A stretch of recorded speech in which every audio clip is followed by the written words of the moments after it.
은혜가 풍성하신 아버지 하나님, 지난 일주일 동안 저희의 모든 삶을 잘 지켜보호 주시고 인도해 주셔서 감사합니다. 아버지 하나님, 참으로 저희가 많은 면에서 불충하고 주님 말씀대로 저희의 마음과 저희의 혼과 저희의 생각과 저희의 힘을 다해서 주님 사랑하라고 하신 그 주님의 명령을 다 올바르게 순종하지 못했음을 이 시간 고백합니다. 주님께서 그럼에도 불구하고 저희를 사랑하셔서 저에게 하나님의 말씀을 공부할 수 있는 그러한 특권과 또 축복을 주셔서 저희가 이렇게 다시 하나님의 말씀 앞에 섰습니다. 주님 말씀하신 대로 진리의 말씀을 공부하기 원합니다. 주님 약속하신 진리의 성령으로 인도해 주시기 원합니다. 아둔하고 무지한 자들에게 깨우침을 주셔서 하나님의 말씀을 정확하게 잘 깨달아 알고 주님 저희가 깨달아 한 말씀들을 믿고 그 믿는 자에게 효과적으로 역사하신다는 약속을 따라 저희 안에서 효과적으로 말씀의 씨앗이 잘 역사해서 아름다운 열매를 맺고 이로 하나님을 영화롭게 할 수 있는 저희 모든 성도들이 될 수 있도록 인도해 주시기 원합니다. 아버지 하나님, 참으로 저희가 주님으로부터 받은 그 큰 축복을 진심으로 고맙습니다. 주님, 무엇보다도 하나님께서 저희에게 홀로 두지 아니하시고 성령을 보내셨고 기록된 말씀을 주셔서 저희로 하여금 주님과 동행케 해주신 것을 감사합니다. 바라옵고 나오니 오늘 이 말씀의 사역을 주님께서 도와주셔서 온전히 참으로 이 주님의 사역을 잘 수행할 수 있도록 주님의 영으로 충만하게 채우시고 또 위로부터 지혜와 명철을 더하시고 주님뿐만 아니라 저희 듣는 모든 사람들에게 참으로 그 엠마오로 가던 제자들에게 주신 그 뜨거운 기쁨들을 맛볼 수 있는 축복된 시간으로 이 시간 주님께서 보상하시고 축복해 주시기를 간절히 기도하옵고 원합니다. 주님 여러 가지 사정으로 참석지 못한 형제자매들 있는 처소에서 주님 동행해 주시옵시고 동일한 축복으로 함께 해 주시옵시고 주님 참으로 어떻게든 다시 여건을 마련해 주셔서 저희가 함께 주님의 말씀을 공부할 수 있도록 도와주시기를 간절히 바라옵고 원합니다. 이 시간을 통해서 우리 모두 주님께 영광 돌리고 우리 모두에게는 크게 유익된 시간 될 수 있도록 인도해 주십시오. 우리 주 예수 그리스도 이름으로 기도하옵나이다. 아멘. 네, 이 시간에 우리 지난 시간에 이어서 스가랴서 2장 10절입니다. 스가랴서 2장 10절서부터 공부하겠습니다. 스가랴서 2장은 예루살렘의 회복을 다루고 있습니다. 여러분들 지금 당시에 스가랴가 살던 당시에 물론 예루살렘을 회복하는 일에 직접적으로 연관이 되어 있고 예언적으로 보자면 교리적으로 보자면 지금 이스라엘 백성들이 예루살렘을 지금 회복을 하기는 했으나 여러분도 아시다시피 성경에서 하나님께서 정하신 대로 그 예루살렘이라고 하는 이름 그대로 그 이름은 뭐라고 의미가 뭐라고 말씀드렸습니까?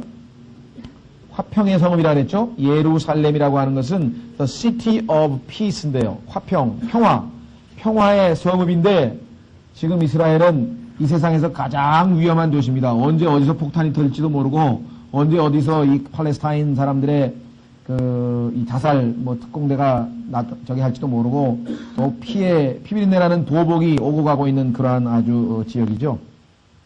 자, 그래서 이 예루살렘의 회복인데 1차적으로는 스가랴 당시의 회복을 얘기하는 거 역사적으로. 그러나 교리적으로는 예수 그리스도의 재림 직전에 이 예루살렘이 온전히 회복되어서 예수님께서 이제 다스리는 천년왕국의 수도가 될 것을 말씀하고 있습니다. 자, 그래서 이 예루살렘의 회복에 대해서 우리는 쭉 살펴봤는데요. 지난 6절에 보니까 예수님께서 이제 저 바벨론으로 포로로 잡혀간 사람들 있죠? 그 포로로 잡혀간 사람들을 다시 돌이켜서 회복시키는 장면이 나왔고 오늘 10절은 시온의 딸, 다시 말해서 예루살렘에 거하고 있었던 사람들 있죠. 그러니까 우리가 유대인들이 100% 다 포로로 잡혀간 것이 아니라 주님께서 가난한 자들을 일부 예루살렘에 남겨놓고 상당수가 이제 잡혀갔죠. 그래서 이 잡혀간 자들에 대해서는 6절서부터 9절까지 주님께서 회복시키는 장면이 나오고 포로로 잡혀간 사람들 10절서부터는 예루살렘에 살고 있던 시온의 딸을 얘기하고 있습니다. 오 시온의 딸아 노래하며 기뻐하라. 보라 내가 와서 내 한가운데 거하리로다. 주가 말하노라. 자, 이 예루살렘이라고 하는 그 도시를 회복시키시는데 노래하며 기뻐하라 그랬습니다. 노래하며 기뻐하라. 자, 왜 그런가? 진정한 노래와 기쁨은 항상 하나님께서 함께 하실 때에 있게 되죠. 그 뒤에 이유가 나와 있습니다. 보라. 즉 노래하며 기뻐해야 될 이유가 있다는 것이죠. 사실은 지금 처지가 어떤 처지입니까? 자기의 동족의 대부분은 다 바벨론으로 포로로 잡혀갔고 그 다음에 하나님께서 이 땅을 70년 동안이나 하나님의 말씀을 거역하고 이 안식년을 지키지 않아가지고 황폐케돼서 들짐승들이 왔다 갔다 하면서 완전히 정말 농사도 질 수 없는, 왜 70년 동안은 하나님께서 땅을 쉬게 하셔야 되니까 먹을 것도 없이 정말 속된 말로 빌어먹고 있는 지금 처지인데 예언이 내용이 뭐냐면 노래하며 기뻐하라는 거예요. 노래하며 기뻐하라. 왜? 회복이 되니까. 회복. 어떤 회복? 보라 내가 와서 주님이 다시 오시겠다는 거예요. 지난번에 말씀드린 것처럼 이스라엘 예루살렘에서 하나님의 영광이 떠났었죠. 떠났던 영광이 되돌아오지 않았습니까? 내가 와서 내 한가운데 거하리로다. 하나님의 임재가 사라져버린 그 황량한 예루살렘에 주님께서 다시 오셔서 동행 한가운데 거하리로다. 이렇게 말씀하셨습니다. 주가 말하노라. 자, 여러분들 이스라엘 백성들이 출애굽에서 처음에 광야에 왔을 때 하나님께서 시킨 중요한 일 가운데 하나가 무엇인가? 출애굽기 25장에 보면은 하나님께서 성막, 다시 말하면 천막을 갖다가 만들어 가지고 하나님의 그 안에다가 지성소, 성소, 그 다음에 바깥들 이렇게 해서 거기에다가 이스라엘 백성들로 하여금 하나님을 만나러 오는 장소를 하나 정해놨어요. 우리가 보통 그것을 성막이라고 그러죠. 성막. 자, 한번 확인해 보겠습니다. 성막을 만드신 목적이 뭐냐? 하늘에 있는 그 설계도를 모세에게 보여주면서 그대로 만들려고 했는데 그 성막을 만든 목적이 무엇인가? 그걸 아셔야 됩니다.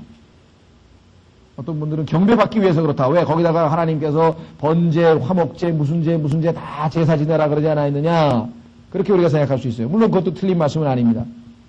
거룩한 백성이 됐으니까 거룩한 백성이 해야 될 첫 번째 임무는 당연히 경배하는 것이죠. 여러 가지 목적이 있었을 거예요. 그러나 사실 하나님께서 의도했던 바는 정확하게 출애굽기 25장 8절에 나와 있습니다. 자, 출애굽기 25장 8절에 그 성소를 만드는 목적이 나와 있어요. 출애굽기 25장 8절 성소를 만드는 목적 또한 내가 그들 가운데 거하도록 하나님께서 거하실 장소예요. 또한 내가 그들 가운데 거하도록 그들로 하여금 나를 위하여 성소를 만들게 하되. 자, 그러니까 하나님께서 거하신다. 그래서 이스라엘 백성들은 항상 하나님과 동행하죠. 왜? 성막을 이동하니까. 움직일 때마다 성막이 제일 먼저 이동하면서 그 성막을 따라서 언약궤가 따라가고 언약궤가 움직이고 성막을 따라가고 해서 그 다음에 움직이죠. 그러니까 항상 뭐야? 하나님이 그들 가운데 거하신다 이 말이죠. 자, 출애굽기 33장에도 보시면 이스라엘의 모든 축복은 하나님께서 동행하다 함께 할 때 주어지는 것을 우리가 잘 알 수 있습니다. 모세의 고백에 따르면 출애굽기 33장 16절 이렇게 모세는 이야기를 합니다. 나와 주의 백성이 주의 눈앞에서 은혜를 입을 줄을 여기에서 무엇으로 알리까? 나와 주의 백성이 주의 눈앞에서 은혜를 입은 줄을 여기에서 무엇으로 알리까? 주께서 우리와 함께 가시는 것이 아니니까. 하나님이 함께 하시는 것이 바로 우리가 은혜 입었다는 증거다 이거. 자, 그래서 우리는 이와 같은 이스라엘 백성들에게 하나님께서 노래하고 기뻐하고 하라고 하신 그것은 떠나셨던 하나님께서 다시 돌아오실 것이기 때문에 스가랴를 통해서 말씀하셨죠. 자, 계시록 21장으로 가보면, 계시록 21장에 가면은 마지막 때 예수 그리스도께서 이 지상의 성전을 대신하는 장면이 나오는데요. 계시록 21장 3절에 보면은 이제는 성막이 필요 없다 그랬어요. 왜? 계시록 21장 3절 내가 들으니 하늘에서 큰 음성이 나서 이르되 보라 하나님의 성막이 사람들과 함께 있음에 그분께서 그들과 함께 거하시리니 그들은 그분의 백성이 되고 하나님께서는 친히 그들과 함께 계셔서 그들의 하나님이 되시리라. 거하시리니 함께 계셔서 이렇게 되어 있죠. 더더군다나 22절 보시면 새 예루살렘 보십시오. 계시록 21장 22절 또 내가 그 안에서 성전을 보지 못하였으니 이는 주 하나님 전능자와 어린 양께서 그 도시의 성전이 되심이라. 성전이 따로 필요 없다 이 말이죠. 왜? 그분들이 영광이 빛을 발하고 있기 때문에 그렇습니다. 자, 이와 같이 예수 그리스도께서 마지막 때에도 인간과 사람과 함께 거하시게 되고 그것을 예표로 보여주기 위해서 이스라엘 백성을 들어서 하나님께서 늘 성막에 거하시고 또 동행하시고 했습니다. 신약시대 우리 그리스도인들에게는 예수님께서 마태복음 18장에 말씀하시기를 두세 사람이 있는 곳에 내가 너희 가운데 거한다. 그들 가운데 거한다고 말씀하셨고 예수 그리스도를 영접한 예수님이 십자가 사건 이후에는 이제 우리 안에 아예 들어오시는 거죠. 그래서 로마서 8장 10절에 그리스도께서 너희 안에 거하시면 이렇게 되어 있죠. 예수 그리스도를 믿는 사람들은 다 그리스도께서 우리 안에 거하신다고 말씀을 하고 있고 골로새서 1장 27절에는 너희 안에 계신 그리스도 너희 안에 계신 그리스도 곧 영광의 소망이니라 이렇게 성경은 말씀한다. 따라서 임마누엘 우리와 함께 하시는 하나님 예수님의 이름이 임마누엘이었죠. 그것으로 하나님께서는 뭐예요? 인간에게 주시고자 하는 모든 것을 다 주신 것이에요.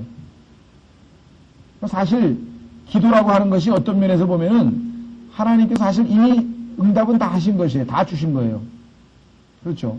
예수님을 주셨으면 다 주신 거 아니에요. 예수님이 전능자시고 예수님께서 모든 걸 하실 수 있고 예수님께서 다 하실 수 있는데 예수님을 주시면 사실은 다 준 거죠. 그렇죠? 예, 로마서 8장 32절을 보시면 유명한 구절이 있습니다. 로마서 8장 32절.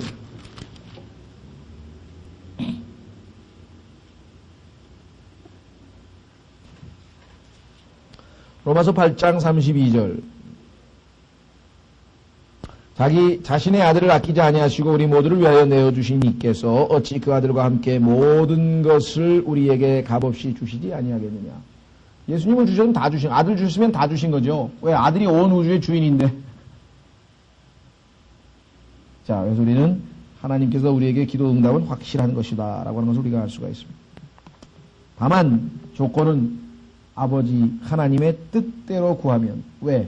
이 우주는 하나님의 뜻대로 움직이지 내 뜻대로 움직이는 게 아니에요. 내가 주인공이 돼가지고 내 뜻에다가 하나님을 갖다가 맞춰가지고 하나님은 그저 내가 시키는 심부름이나 해주는 그러한 식으로 생각하면 오해다 이게. 오늘날 그리스도인들의 상당수가 이 기도에 대해서 생각하는 것이 자기가 원하는 것을 하나님께 해달라고 이렇게 해서 무슨 그 정도로 오해하고 있어요. 아니에요. 기도라고 하는 것은 기도를 하면 어떻게 돼요? 하나님 앞에 내 뜻을 버리고 하나님의 뜻을 찾아야 될 거 아니에요. 그래서 그 하나님의 뜻을 이루게 해달라고 하는 게 기도지. 어떻게 내 뜻을 그러면 예수님의 기도는 뭐가 되는 거예요? 내 뜻대로 마옵시고 아버지의 뜻대로 하옵소서. 그게 기도의 핵심인데. 그러니까 많은 사람들이 이 기도라고 하는 것을 자기의 욕심을 이루기 위한 하나의 수단으로 이용한다 이 말이에요. 그건 아무런 의미도 없는 거예요. 그거는 정말 옛날 우리 조상들이 물 떠다 놓고 신당수에 빌고 부엌에서 빌고 부처님한테 비나이다 막 염주 굴리면서 100번 골백번 하고 하는 거랑 다를 게 하나도 없는 거예요, 그건. 그래서 그걸 이제 기복신앙이라고 보통 얘기하는데요. 하나님의 축복을 구하는 것은 옳은 겁니다.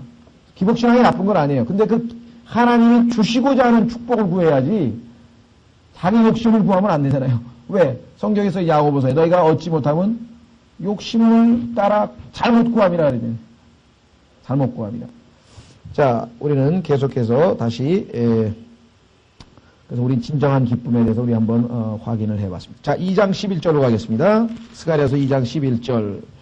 그날에 많은 민족들이 주와 연합하여 내 백성이 될 것이요. 자, 이때 많은 민족들은 이방인들을 얘기합니다. 자, 이제 여러분들이 아시다시피 이방인들은 교리적으로 이미 공부를 하신 분들은 짐작이 가실 거예요. 예수님께서 재림하셨을 때 예수님과 연합하는 이방인들이 누구일고 그것은 마태복음 25장에 나오는 양들을 의미하는 것입니다. 한번 확인해 보겠습니다.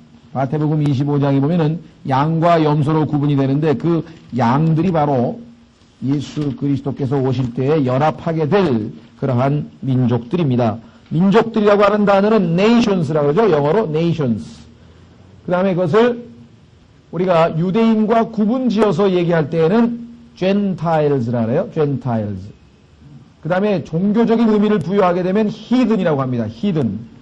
그래서 우리말로는 heathen 하면은 이교도, 즉 유대교, 하나님을 믿지 아니하고 우상을 섬기는 이교도란 말로 쓰고 유대민족과 구분해서 하나님의 택함받지 않은 택함받은 백성 유대인과 구분해서는 Gentile, 이방인이라고 하는 말을 쓰고 그 다음에는 이 모든 민족들이라고 하는 말, 이 세 가지가 사실은 같은 것을 의미하지만 뉘앙스가 조금씩 틀리죠. 자, 마태복음 25장에 보시면 예수님께서 재림하셔서 민족들을 심판합니다. 마태복음 25장은 많은 사람들이 오해하고 있어요. 양과 염소는 그리스도인하고는 아무 상관없어요. 그런데도 때로는 교회에서 양이냐 염소냐 우리는 다 양이 되어야 됩니다. 염소가 되서는 안 됩니다. 이렇게 설교들을 많이 하죠. 그러니까 실제적으로 여기 보면은 그리스도인하고는 아무 상관없어요. 왜? 마태복음 25장의 문맥은 이미 그리스도인들은 교회는 휴거되고 없습니다. 마태복음 24장이 바로 대환란이 시작되는 시점이거든요. 그럼 교회는 이미 이 지상에 없고 휴거된 상태고요. 31절 보겠습니다. 마태복음 25장 31절 사람의 아들이 자기의 영광을 누리며 모든 거룩한 천사와 함께 올 때 자기의 영광의 왕좌에 앉으리니. 자, 여기가 예루살렘에 있습니다. 어떻게 알아요? 32절 모든 민족들을 자기 앞에 모으고 나와 있잖아요. 목자가 자기 양과 염소를 가르듯이 그들을 일일이 분리하여 양은 자기 오른편에 염소는 왼편에 두리라. 그때 왕이 자기 오른편에 있는 자들에게 이르되 양이죠. 오라 내 아버지께 복받은 자들아. 여기 나와 있잖아요. 그래서 연합하게 되는 거죠. 창세로부터 너희를 위하여 예비된 왕국을 상속받으라 하면서 35절부터 그들이 예수 그리스도의 친형제들인 즉 육체적인 형제들인 유대인들에게 대환란 기간 동안에 줄일 것도 주고 줄일 때 먹을 것도 주고 목마를 때 마실 것도 주고 나그네 됐을 때 영접도 하고 헐벗을 때 옷도 입히고 병들었을 때 찾아가고 감옥에 갇혔을 때 찾아가서 방문도 하고 이런 선행을 근거로 인해서 이 양들에게 하나님께서 축복을 하시는 장면이 나옵니다. 바로 이들을 얘기하는 것이에요. 그래서 스가랴서 2장에 나와 있는 이들 여기 뭐라면은 이방 민족들이죠. 많은 민족들이 주와 연합하여 내 백성이 된다. 이제는 내 백성이 될 것. 천년왕국 때의 백성이 되는 거죠. 백성이 될 것이요. 자, 나는 내 한가운데 거하리니 그리하면 만군의 주께서 나를 내게 보내신 줄을 내가 알리라. 그래서 이제 직접 이방인들의 왕이 되십니다. 자, 한번 확인해 보겠습니다. 두 구절. 시편 2편하고요. 이사야서 2편 2장 두 구절을 보겠습니다. 시편 2편에 보시면 바로 하나님께서 이방 민족들을 예수님께 백성으로 주시는 장면이 나옵니다. 시편 2편 8절. 시편 2편 8절. 이 구절은 선교사들이 선교 나갈 때 이 구절을 많이 약속 말씀으로 붙들고 나가는 구절들입니다. 물론 그건 나쁠 거 없죠. 하나님께서 이 교도들을 다 내게 주셔서 내가 많이 복음 전하게 해주십시오 하고 확신을 가지고 나가는 거 잘못된 거 없지만 그러나 우리가 교리적으로는 이게 무슨 얘기인가를 정확하게 아셔야 됩니다. 시편 2편 8절에 보시면 너는 내게 구하라. 하나님께서 예수 그리스도에게 말씀합니다.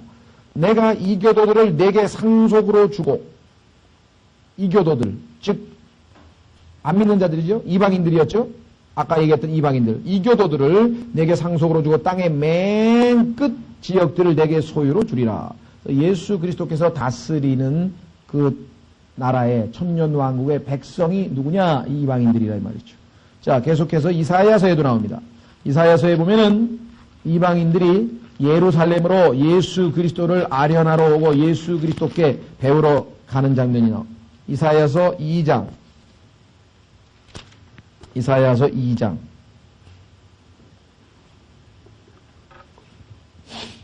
1절서부터 보시면 이사야서 2장 1절서부터 보시면 아모스의 아들 이사야가 유다와 예루살렘에 관하여 본 말씀이라. 마지막 날들에 주의 집에 산들의 꼭대기에 굳게 서며 작은 산들 위에 높임을 받으리니 모든 민족들이 그리로 모여들리라. 지금은 모든 민족들이 어디로 몰려듭니까? 뉴욕으로 몰려들죠. 뉴욕. 유엔 본부가 거기 있어가지고 전부 다 뉴욕으로 몰려들잖아요. 또 뭐 제네바에도 유엔 본부가 많죠. 유엔 건물 산하. 그래서 뭐 제네바 국제적인 도시. 그 다음에 벨기에에 있는 뭐예요? 그 벨기에 수도가 뭐죠? 브뤼셀. 거기 저 이시 본부가 있고 뭐 그래서 브뤼셀 거기에 또 뭐 많은 민족들이 모여들고 또 뭐 로마 뭐 하여간 뭐 뉴욕 해가지고 지금 뭐 제일 사람들이 많이 몰려드는 그러한 도시들이 있는데요. 천년왕국 때에는 어디가 최고로 사람들이 몰려드는 도시냐? 예루살렘이라고 성경에 기록되어 있습니다. 예루살렘으로 어떻게 되냐? 3절. 많은 백성이 가며 이르기를 너희는 오라 우리가 주의 산에 오르며. 왜? 이때는요. 미국 대통령이 세계를 다스리는 게 아니에요. 조지 부시가 다스리는 게 아니라고요. 누가? 예수님이 다스리니까 예수님께 아련하러 경배하러 가는 거 아니에요? 우리나라 대통령도 큰 눈도장 한번 찍으려고 그냥 잽싸게 부시 대통령 되자마자 가서 벌써 인사하고 왔죠. 모리도 가서 인사하고 왔죠. 누구도. 하여간 그냥 부시 대통령 먼저 가가지고 인사 한마디씩 하고 하러 가는 거 아니에요, 전부 다. 그렇죠?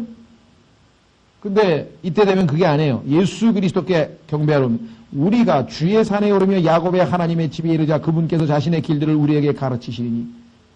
한 수 배우러 가는데 부시한테 배우러 가는 게 아니라 예수 그리스도에게 진리를 배우러 갑니다. 누가? 이방인들이. 우리가 그분의 길들 안에서 걸으리라 하리니는 법이 시온에서부터 나갈 것이요 주의 말씀이 예루살렘에서 나갈 것임이니라. 그분께서 민족들 가운데 심판하시며 많은 백성을 꾸짖으시리니. 이렇게 해서 심판과 더불어서 이제 전쟁이 끝이는 장면이 4절에 나옵니다.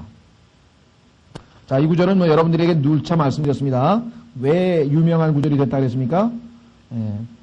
이사야서 2장 4절은 유엔 본부 앞에 가면은 대리석으로 이사야의 벽, 그죠? Isaiah's wall, 그러니까 이사야의 벽이라고 하는 것이 크게 이렇게 하나 대리석이 그 기념비가 서 있는데 거기에다가 이사야서 2장 4절에 어디서부터 인용이 되어 있냐면요. 둘째 줄의 끝부분, 그들이 자기들의 칼을 쳐서 보습을 만들고 칼, 전쟁 무기, 보습, 농사 짓는 기구, 창을 쳐서 전쟁 무기를 농사 짓는 기구로 만든다. 그렇게 해서 어떻게 돼요? 민족이 민족을 치려고 칼을 들지 아니하며 다시는 그들이 싸움을 배우지 아니하리라.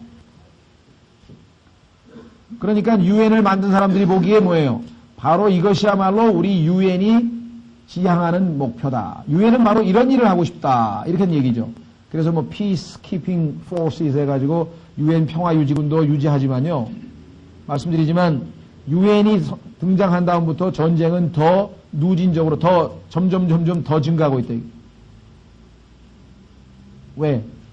유엔이 평화를 가져다 주는 게 아니거든요. 이거 누가 하시는 거예요? 예수 그리스도께서 하실 일을 어떻게 유엔이 합니까? 유엔이 하는 일은 뭐예요? 전쟁을 가서 더 부추기는 거예요. 유엔 피스 평화유지군이 가가지고 그 원주민들 학살한 거 사진 나온 거 보셨어요? 얼마나 잔인하게 많이 죽이고 말이죠. 자, 지금 코소보에 가 있는 유엔 평화유지군도 지금 얼마나 그 코소보 주민들 지금 많이 학살하는지 아마 여러분들 모르실 거예요. 왜? 유엔에 나간 군인들은요, 다 오죽하면은 거기 용병으로 이렇게 돈 받고 군인으로 나가겠습니까? 엉망진창이에요. 하여간 자기 나라에서도 제일 형편없는 사람 보내는지 가가지고 하여간 이 원주민들을 많이 살상했고 그래서 이탈리아에서는 그게 아주 크게 사회 문제가 된 적이 있습니다. 자, 4절에 보시면 그분께서 민족들 가운데서 심판하시며 많은 백성을 꾸짖으시리니 이 구절을 삭제시켰어요. 그러니까 삭제한 성경 보면 돼야 안 돼요. 유엔하고 같은 파잖아요. 왜 성경을 2장 4절에 다 인용을 해야지? 심판. 예수님이 지금 마태복음 25장에 와서 심판하셨죠? 그래서 염소들을 어디다가 다 지옥불에 던지셨잖아요. 그 심판이 끝나고 나서야 전쟁이 없어지는 거예요. 그런데 그 심판 얘기는 싹 빼버렸다. 자, 그래서 우리는 하나님의 말씀을 유엔은 3분의 1쯤 삭제시켰나요? 자, 다시 돌아와서 스가랴서 2장 11절로 오겠습니다. 자, 연합이라고 하는 단어는 여성계에 보면은 연합, join이라고 하는 단어인데요. 이 히브리 말로 레위입니다. 레위. 12아들 중에 야곱의 12아들 중에 레위라고 하는 아들이 있었죠. 그 레위라고 하는 단어가 바로 연합이라는 뜻이에요. 그런데 이 레아라고 하는 그 야곱의 아내죠. 첫 번째 아내 부인은 왜 레위라고 하는 이름을 붙였는가? 레위를 낳고 나서 자기 마음속에 이쯤이면 내가 아들 많이 낳아줬으니까 이쯤이면 내 남편이 나하고 연합하겠지. 그래서 그 희망사항 때문에 연합이라고 하는 이름을 붙여준 거예요. 우리도 그렇잖아요. 자식들에게 저희 어머니는 영원히 고르게 살라고 영균이라고 붙여놨는지 잘 모르겠는데 이름에 보면 다 의미가 있잖아요. 임마누엘도 이름이 있고 다 의미가 있다 그랬잖아요. 그러니까 이 레아의 마음에는 남편이 자꾸 그냥 라헬을 더 사랑해가지고 자꾸 그쪽으로 가니까 나하고 연합 좀 하자고 그 이름을 붙였는데 그 이름이 참 의미가 깊어요. 왜냐? 아론은 레위 지파 소속이고 그 아론의 형제들이 레위의 후손들인데 그 레위의 후손들이 나중에 보면은 아론과 연합하여 성막에서 주님을 섬긴다. 이렇게 표현이 되어 있어요, 성경에. 아하, 그러니까 하나님께서 그냥 레아는 자기 욕심에 이름을 붙였지만 그게 하나님께서 뒤에서 섭리적으로 주신 이름이구나. 그렇죠? 하나님께서 왜 이삭이라고 하는 이름을 주셨는지 아시죠, 여러분? 아이삭 뉴턴도 이삭이라고 이름 붙였잖아요. 영어로는 아이삭이. 이삭. 왜 그랬습니까? 사라가 말이죠. 하나님께서 자식을 주신다 그러니까 설마 내 나이가 지금 몇 살인데 90인데 남편은 99살이고 이 말이나 되냐 이거죠. 그래가지고 픽 하고 비웃었단 말이에요. 근데 하나님 천사가 그걸 딱 보고 사라가 웃었다고 그랬다고. 그러니까 장막 뒤에서 있다가 안 웃었다고 나는 막 안 웃었다고 막 그러니까 하나님께서 아니라 웃었느니라 그러지. 그래서 아들의 이름을 이삭이라고. 이삭이 뭐예요? 웃는다는 뜻이 웃는다. 그러니 이삭아 부르면서 그때마다 죄책감이 아이고 내가 웃었는데 하나님이 웃었다고 지적했는데 안 웃었다고 거짓말했구나. 그 생각이 얼마나 많이 나겠어요. 네? 모세는 뭡니까? 물에서 건진 자라는 뜻이잖아요. 물에서 건진 자. 물속에다가 버린 자식을 건져낸 거 아니에요. 그렇죠? 자, 하여간 야곱은 뭐예요? 찬탈자. 형의 축복을 뺏어가지고 다리를 붙잡고 늘어져가지고서는 그죠? 형의 축복을 갈취한 자. 갈취자란 뜻이에요. 야곱이란 이름이 좋은 이름이 아닌데, 제이콥. 사람들은 그게 좋은 이름인 줄 알고. 이스라엘이 좋은 이름이죠. 야곱처럼 갈취자, 형편없는 인간이 나중에 하나님의 20년간의 훈련을 통해서 결국은 The Prince of God, 하나님의 왕자, 이스라엘이라는 이름으로 바뀌게 되잖아요. 그게 우리 신앙생활이에요. 여러분들이 과거에는 이름이 뭔지 모르겠는데 여러분 과거의 이름이 야곱이라고 한다면 나중에 주님의 형상으로 변화되고 말씀과 성령의 역사로 계속해서 단련받고 징계받고 이렇게 해서 결국은 성장해서 뭐로 바뀝니까? 이스라엘로 바뀌는 거죠. 모든 사람의 야곱의 생애가 바로 우리의 신앙생활하고 똑같은 겁니다. 자, 계속해서 내려가시면은 연합이라고 하는 말 얼마나 아주 멋진 말입니까? 아주 깊은 의미가 있죠. 자, 이 연합을 하기 전에 이스라엘부터 먼저 연합을 해야 돼요. 자, 예레미야 50장을 보세요. 왜? 유다하고 이스라엘하고 두 왕국으로 쪼개져 있었잖아요. 그러니까 벌써 그 두 왕국부터, 즉 내 안에부터 벌써 연합이 일어나야 되죠. 하나님께서 그것을 예비하신다. 예레미야 50장에 보면은 바로 그 연합이 이루어지는 장면이 나옵니다. 분열됐던 이스라엘이 이제 연합을 합니다. 레위기 50장. 레위기래네. 예레미야 50장 4절과 5절입니다.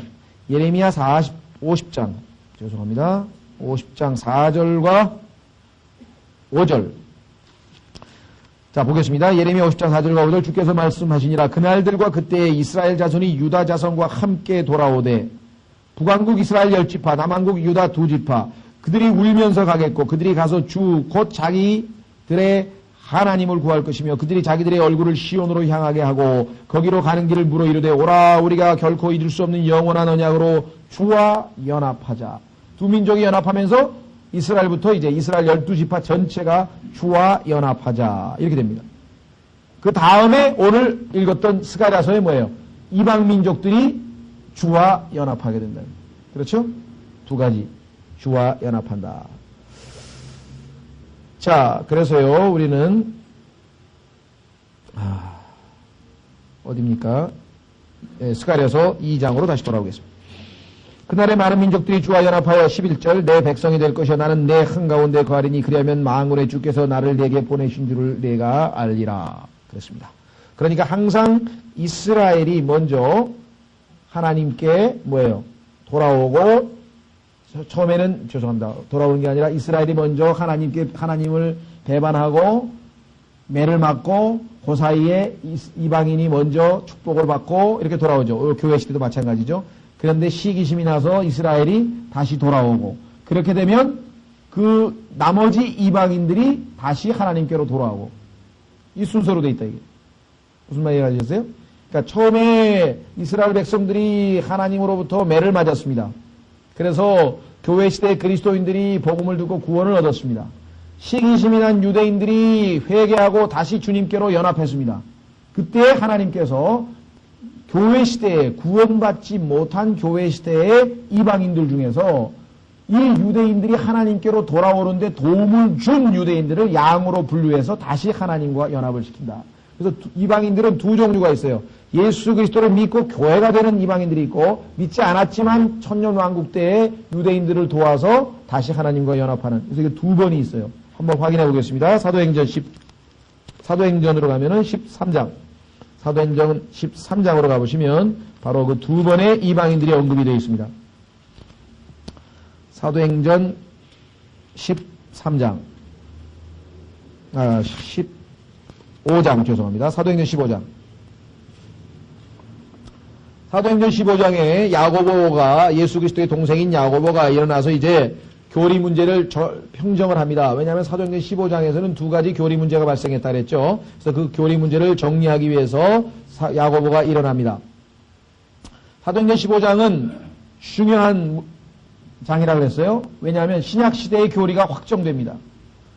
사도행전 15장은 두 가지 문제가 있는데 하나는 행위로 율법을 지켜야 구원받는다고 잘못된 이단 교리가 나왔고, 두 번째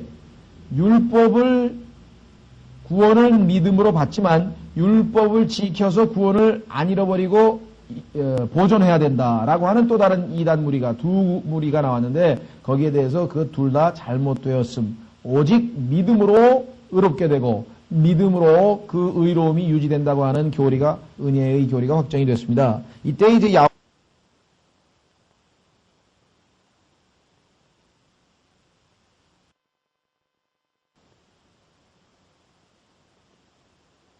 백성을 취하시려고, 이게 바로 누굽니까? 교회입니다.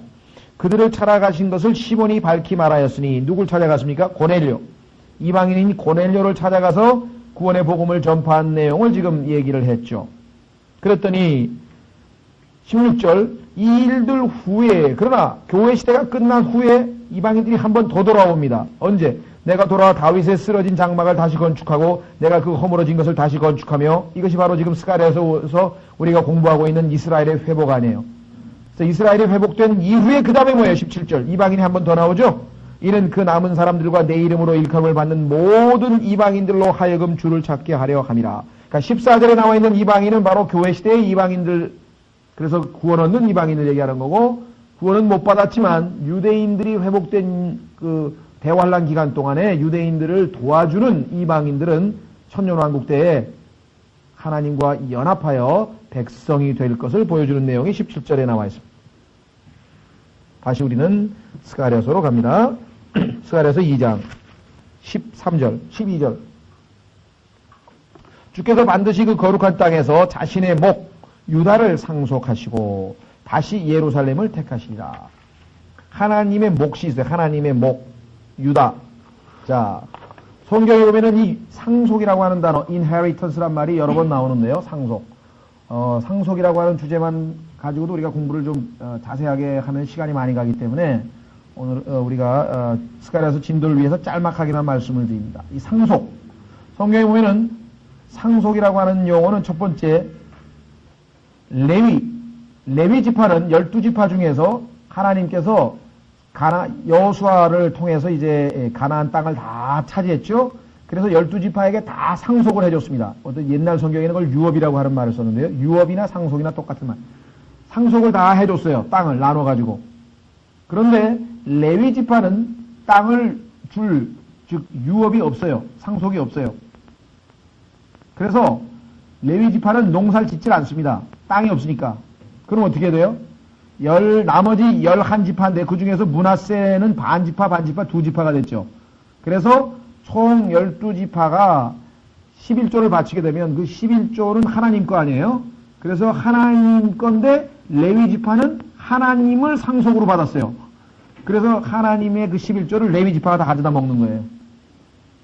그래서 성경에 보면은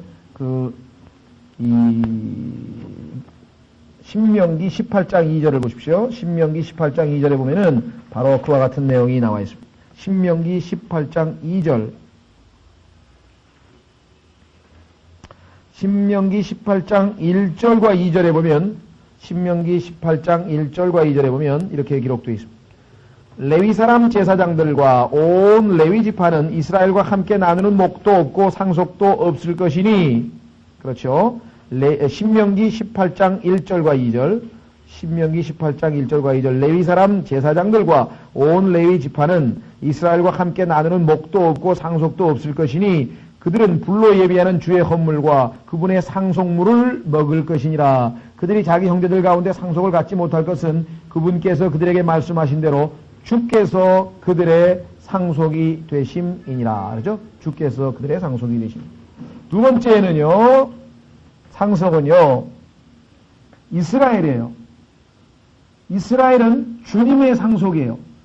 주님께서 이 세상에 있는 수많은 민족들 가운데서 이스라엘을 자기의 상속으로 받았어요. 그래서 오늘 히스가랴서에 뭐라고 해요? 유다를 상속하시고 다시 예루살렘을 택하시리라 그랬죠. 세 번째 상속에 관해서 나오는 말은요, 그리스도인입니다. 예수 그리스도를 믿는 사람들 가운데에서 상속이 두 종류가 있는데, 자, 하나는 믿으면 누구나 다 받는 상속이 있어요. 예수 그리스도를 믿고 구원받은 사람은 누구나 다 받는 상속이 있는데, 그것은 뭐냐? 첫째는 영생입니다. 영생. 두 번째는 영광스러운 몸의 구속이에요. 우리에게 영광스럽게 몸으로 바뀌게 돼. 영광스러운 몸. 세 번째는 새 하늘에 있는, 새 하늘이 아니라 저 셋째 하늘에 있는 뭐예요? 새 예루살렘. 그것을 썩지 아니하는 유업이라고, 상속이라고 베드로전서에 말씀하십니다. 그러니까 예수 그리스도를 믿기만 하면 거저 구원을 얻은 모든 그리스도인들에게는 영생과 그 다음에 우리의 썩지 않을 영광스러운 몸과 새 예루살렘을 상속받습니다. 그런데 두 번째 상속이 있어요. 그 상속은 뭐냐면 조건부 상속이에요. 이것은 예수 그리스도를 믿은 사람들 가운데에서 주님과 함께 고난에 동참하고 주님을 섬겨 성령의 능력으로 올바르게 섬긴 자들에게 주시는 상속, 이것을 상속의 보상이라고 골로새서 3장 24절에서 말씀하셨는데, 이것은 조건부예요. 그러니까 대가가 필요한 거죠. 내가 내 자신을 부인하고 십자가를 지고 주님을 따르면서 그런 삶을 사는 경우에 한해서만 주어지는 상속이 있어요. 근데 그 상속은 뭐냐? 사람마다 다 틀려요. 어떤 사람은 10고울, 어떤 사람은 5고울, 어떤 사람은 몇 고울 다스릴지 모르지만은 천년 왕국 동안에 왕 노릇을 하는 상속뿐입니다. 그래서 우리는 오늘 여기에서도 우리 상속이라고 하는 용어와 관련지어서 세 가지를 기억하시면 되겠습니다. 자, 13절. 자, 13절은 이제 모든 육체들에게 했군요. 6절은 피난 갔다가 포로로 사로잡혀간 사람들에게 말씀하셨고, 10절은 시온의 딸들, 즉 예루살렘에 남아있던 자들에게 얘기했고, 자, 13절은 이제는 모든 육체들이에요. 왜? 이방인들도 다 이제는 어떻게 됐어요? 연합했으니까. 이방인들도 다 주께 연합했으니까 이제 모든 육체들을 대상으로 예언이 선포됩니다. 오 모든 육체들아, 너희는 주 앞에서 잠잠할지어다. 이는 그분께서 자신의 거룩한 초소에서 일어나심이니라 하라 하더라. 하나님 보좌 우편에 예수 그리스도께서 어떻게 하셨다고요? 앉아 계신다 그랬죠. 그렇죠? 하나님 보좌 우편에 예수님께서 앉아 계신다고 성경에 말씀하셨는데, 그분이 이제는 뭐예요? 일어나세요.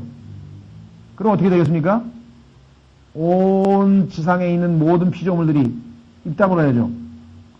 여러분들 영화에서 옛날에 보면 그냥 시끌벅적 하다가 갑자기 왕이 발코니에, 로마 황제가 발코니에 탁 나타나가지고 탁 손들면 갑자기 쫙 조용해지는 거 보셨어요? 그거하고 똑같은 얘기 지금. 시끌벅적 하다가 김대중 대통령께서 등장하십니다. 여러분 갑자기 그냥 쫙 입 다물고 다 조용하죠. 온 우주가 지금 누가 지금 등장하시는 거예요? 일어나시는 거예요. 왕으로, 이 지상으로 이제 강림하셔서 재림하시기 위해서 지금 하늘에서 뭐예요? 자신의 거룩한 초소, 저 셋째 하늘에 있는 거룩한 초소에서 일어나심이니라. 그러면 어떻게 돼요? 온 모든 피조물은, 모든 육체들은 입 다물고 잠잠할 수밖에 없는 것이죠. 그러니까 여러분들이 이 땅에서 이루어지는 일들은요, 다 하나님이 하시는 일들, 인간은 흉내내는 거예요. 아버지와 아들과의 관계도 똑같죠. 부부관계도 똑같죠. 예수님이 선생이고 우리는 제자도 똑같죠. 주인하고 종도 똑같죠. 이 세상에서 하는 모든 인간이 하는 흉내내는 것들은 사실은 다 모형입니다. 그래서 최고 통치자가 나타날 때 조용해지는 것, 입 다무는 것, 여기 지금 성경에 그 원형이 원래의 모습이 그대로 나와 있습니다. 이런 내용은 성경에 보면 자주 나와요. 그래서 여러분들 뭐 제가 시간이 없어서 찾지 않습니다. 하박국, 계시록, 스파냐 이런 데 보면은 그 잠잠하라 라고 하는 표현이 나와요. 왜? 주께서 이제 주의 날이 가까웠다. 주님이 일어나셔서 주님이 등장하신다.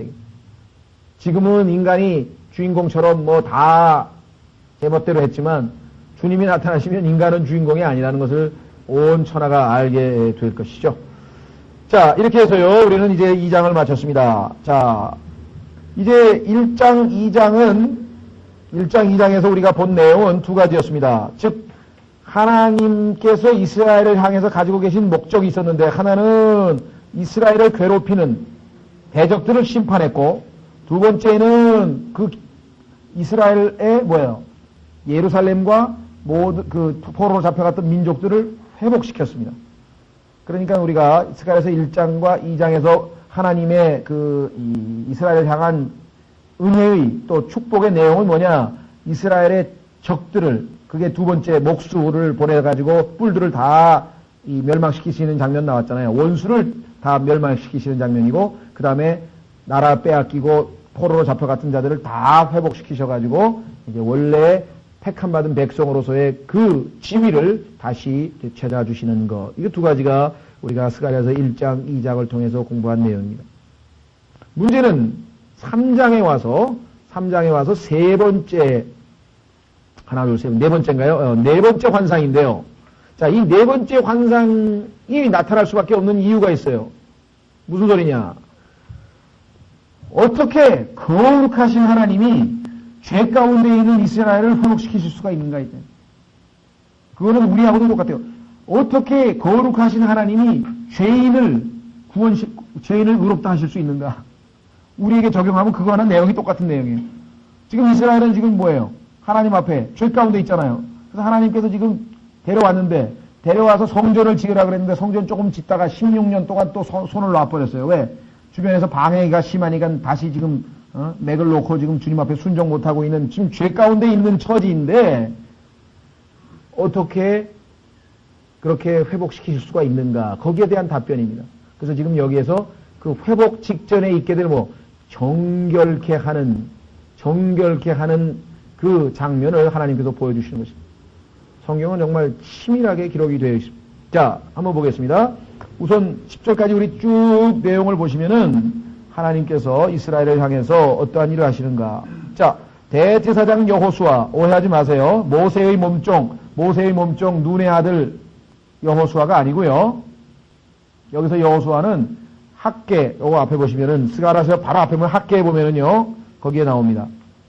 학계 1장 1절에 보시면 예루살렘으로 포로로 잡혀갔던 자들이 귀환하는데 그 귀환할 때 지도자가 여호수아라고 하는 제사장과 그 다음에 선지자, 그러니까 총독 스룹바벨 이 두 사람이 이스라엘 민족들을 지휘하고 이끌고 오게 됩니다. 그래서 학개서 1장 1절에 보시면 다리오 왕 제2년 6월 곧 그달 첫째 날에 주의 말씀이 대언자 학개를 통하여 스알디엘의 아들 유다 총독 스룹바벨과, 이건 정치적인 총독이죠.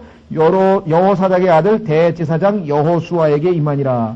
다시 말하면 이스라엘 백성을 이끌고 온 영적 지도자 여호수아지 모세의 그 심부름꾼이었고 나중에 가나안 땅으로 이끌고 갔던 그 여호수아하고는 다른 사람입니다. 인물이. 이름 조심하시고요. 자, 주의 천사가 앞에 있고 환상을 보니까 이거 스가랴에게 보여주신 환상이에요. 대제사장 여호수아는 주의 천사 앞에 서 있고, 자, 서 있다는 말은 나중에 보면 아시지만 이게 이 하나님을 섬기는 겁니다. 왜냐? 피를 가지고 지성소 안에 들어가서 지성소에서 그룹이 있으면 거기 앞에 딱 서 있으면 이제 하나님께서 그를 받아주시잖아요. 나중에 이제 저 하나 둘씩 하겠습니다만 우선 쭉 한번 읽겠습니다. 그를 대적하는 것을, 죄송합니다. 사탄은 그 오른쪽에 서서 그를 대적하는 것을 그분께서 내게 보이시니라. 주께서 사탄에게 이르시되 오 사탄아 주가 너를 책망하노라. 예루살렘을 택한 주가 너를 책망하노라. 이것은 불 속에서 꺼낸 그슬린 나무 조각이 아니냐 하시더라. 이것은 예루살렘을 얘기합니다. 이것은 예루살렘을 얘기합니다. 여호수아는 더러운 옷을 입고 그 천사 앞에 서 있더니 그분께서 자기 앞에 서 있는 자들에게 대답하여 이르시되 그에게서 그 더러운 옷을 벗기라 하시고 또 그에게 이르시되 보라 내가 내 불법을 내게서 떠나게 하였으니 이제 의복을 바꾸어 입히리라 하시기에 내가 이르되 그들로 하여금 그의 머리 위에 아름다운 관을 씌우게 하소서 하매 그들이 그의 머리 위에 아름다운 관을 씌우며 옷을 입히고 주의 천사는 곁에 서 있더라. 주의 천사가 여호수아에게 단언하 이르되 만군의 주께서 이같이 말씀하시기를 내가 만일 내 길들 안에서 걸으며 내가 명한 것을 지키면 내가 내 집을 재판할 것이요 내 뜰을 지킬 것이며 내가 또 내게 초소를 주어 여기 곁에 서 있는 이 자들 중에서 걷게 하리라. 오 대제사장 여호수아야 너와 내 앞에 앉은 내 동료들은 이제 들을지니 이들은 기이히 여겨지는 자들이냐. 보라 내가 내 종 곧 가지를 내리라. 만군의 주가 말하노라 내가 여호수아 앞에 놓은 돌을 보라 한 돌에 7 눈이 있느니라. 보라 내가 거기에 새길 것을 새기며 이 땅의 불법을 하루에 제거하리라. 만군의 주가 말하노라 그날에는 너희가 각각 포도나무와 무화과나무 아래로 자기 이웃을 부르리라. 자 이렇게 해서 환상을 보여주셨는데 3장 전체가 하나의 환상이죠. 자 우선 아까 말씀드린 것처럼 어떻게 해서 거룩하신 하나님께서 죄로 물든 백성을 회복시키시고 축복하실 수 있겠는가? 거기에 대한 질문에 대한 답이 바로 이것입니다. 자, 하나님께서 옷을 바꿔 입힙니다. 자, 여러분 아시다시피 옷이라고 하는 것은 성경에서 뭡니까? 옷. 의를 나타내, 의. 자, 그래서 무화과 나무 잎으로 이 아담이 옷을 입었는데 그것은 자기의, self-righteousness죠. 자기의를 나타내고 하나님께서 입히신 가죽옷은 하나님의 의이신 예수 그리스도를 예표하고 있죠. 어린 양이 죽어서 만들어진 가죽이니까. 그렇죠. 자, 그래서 성경에서 이 옷은 의를 나타내는데 여기서는 어떤 옷입니까? 더러운 옷 아니에요. 3절.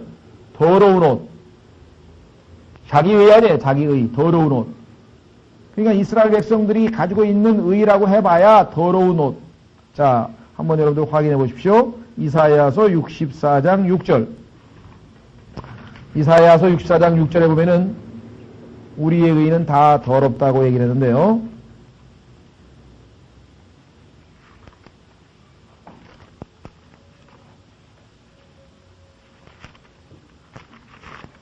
이사야서 64장 6절.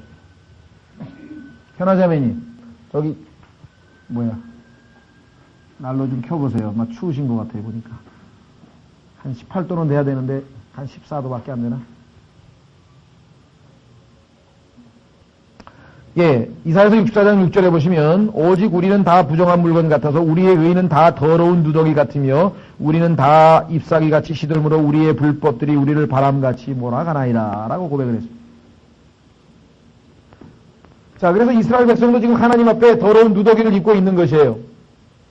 그런데 이것을 하나님은 자기의라 그랬어요. 한번 확인해 보겠습니다. 로마서 10장. 로마서 10장에 보면은 이스라엘 백성들의 누더기 같은 자기의가 로마서 10장에 설명이 되어 있습니다.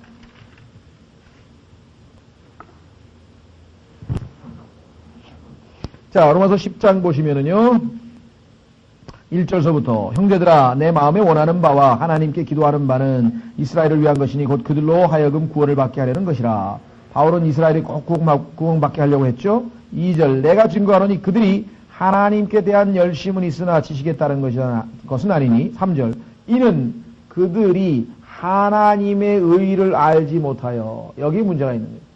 하나님의 의를 알지 못하여 자기들의 의를 세우려고 애쓰면서 자기들을 낮추어 하나님의 의에 복종하지 아니하였음이라. 이것이 바로 이스라엘의 비참한 모습이라.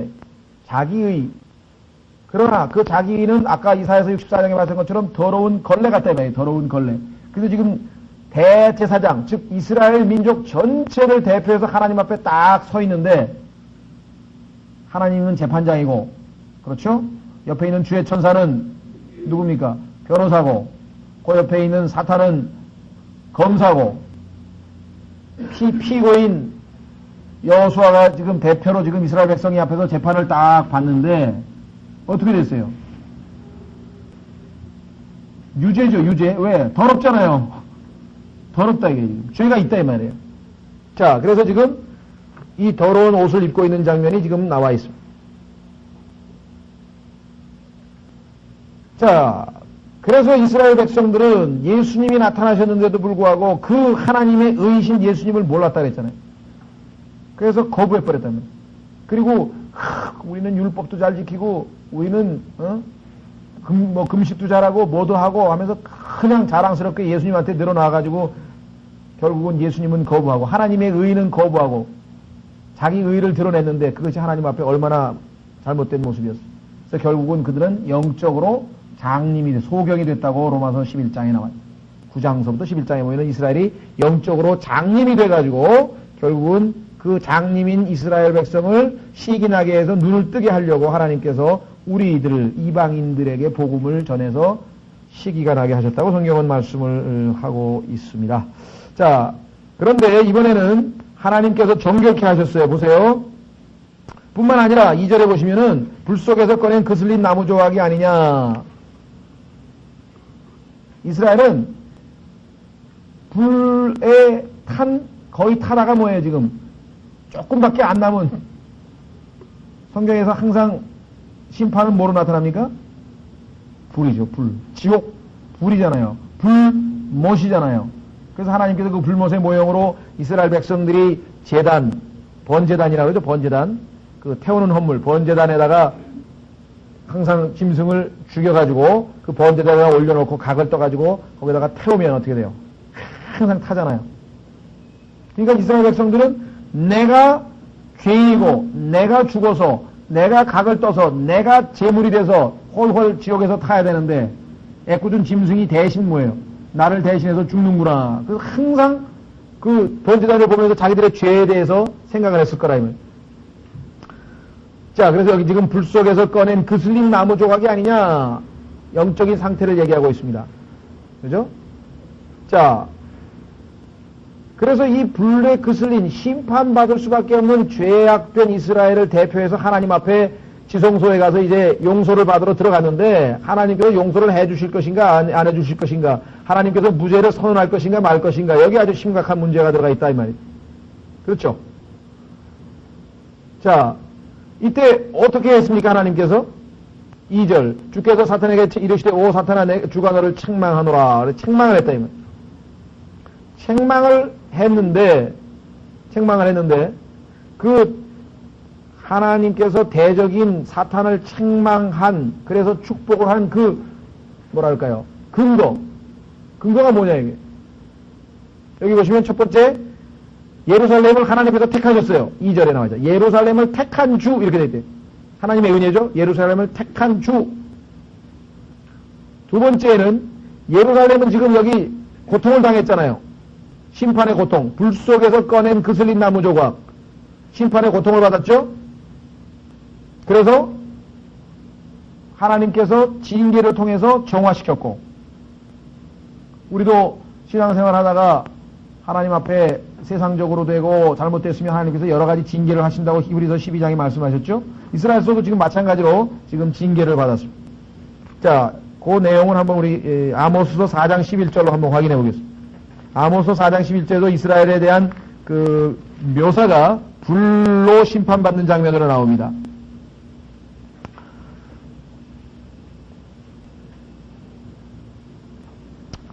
아모스 4장 11절. 아모스 4장 11절에 보시면 이렇게 되어 있죠. 내가 너희 가운데 얼마를 무너뜨리기를. 자, 포로로 사로잡아갔죠.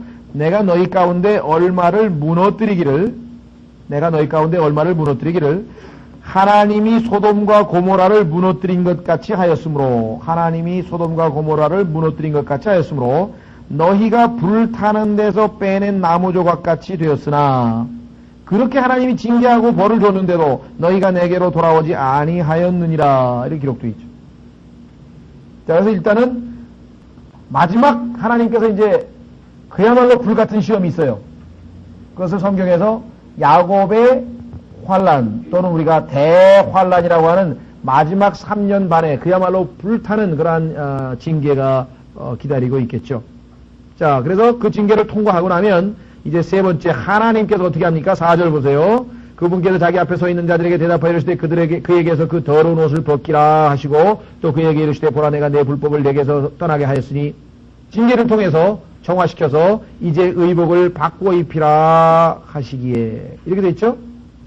자, 그래서 이제는 하나님께서 이들을 정화시키신 방법은 하나님께서 그들을 심판을 통해서 벌을 통해서 형벌을 통해서 정결케 해가지고 그들에게 다시 하나님의 영광을 주는 거죠. 자, 한번 확인해 보겠습니다. 12장 스가랴 12장 10절 스가랴서 12장 10절에 보시면 이스라엘을 하나님께서 회개시키시는 장면이 나옵니다.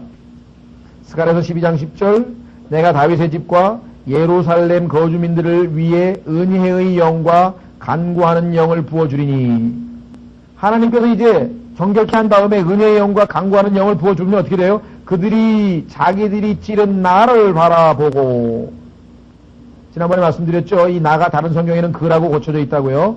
나는 누구예요? 여호와 하나님이니까 여호와 하나님이 예수님이라 그랬죠. 예수님의 신성을 입증하는 구절 그들이 자기들이 찌른 나를 바라보고 이제는 어떻게 돼요? 2000년 전에 우리 민족이 십자가에 매달아 죽였던 그분이 누구야?